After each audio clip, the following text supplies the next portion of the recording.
So if you're ready, let's start the interview. I'm ready. Okay, so the first question I would like to ask is, could you tell us about how the band was formed, since they had previously done through formations and project names? So, well, we're the Accused A.D, and we are former members of the Accused, and we play, we write new material, and we release new material, but we also play all of the old Accused material off of The Return of Martha Splatterhead, More Fun Than an Open Casket Funeral, Maddest Stories Ever Told, and Grinning Like an Undertaker. We've played as the Accused A.D since 2016, but going way back, I joined the Accused in 1984, and I played with the Accused up until about 1991, and then we stopped playing for a few years, and we did a little reunion in 1997. We played for a little while, and then we got back together, and we did another reunion in a few years later. And the Accused A.D is myself. I was the singer, and Alex Maggotbrain, he was the bass player for the Accused, and now he plays guitar in the Accused A.D. And we also have another band called Toe Tag that we put out records and play live. My history goes back so long. I've been playing music since 1980, so it's kind of hard to decide how far you want to go back or what we should talk about. How do you finally find the sound for the band?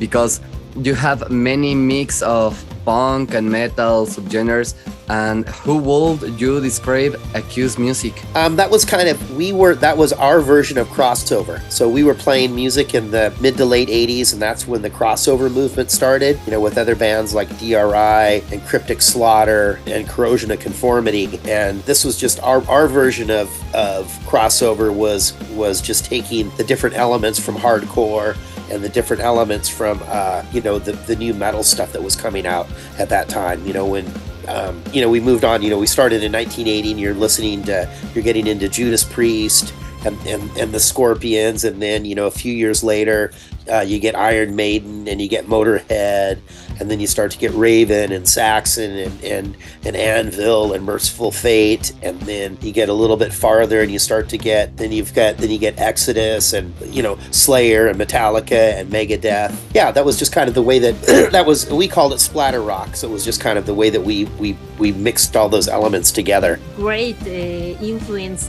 in the sound of the band. I like it. Thank you. I very like it. Now let's talk about the album Martha Splatterhead's Maddest Stories Ever Told. Yes.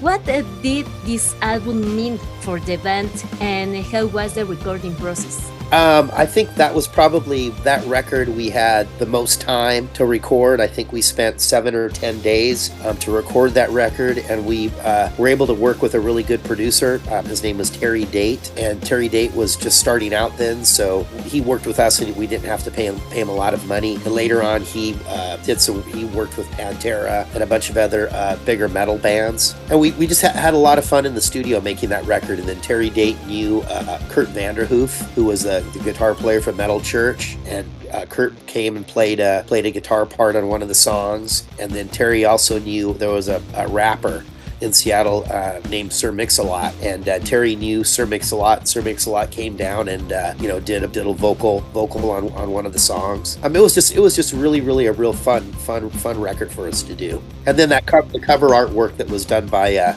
Jeff Gaither, Jeff Gaither did some of it, and then R.K. Sloan did the rest. And I think it's just been a cover art that people have really liked a lot over the years. What expectations can you fans have before their show in Mexico?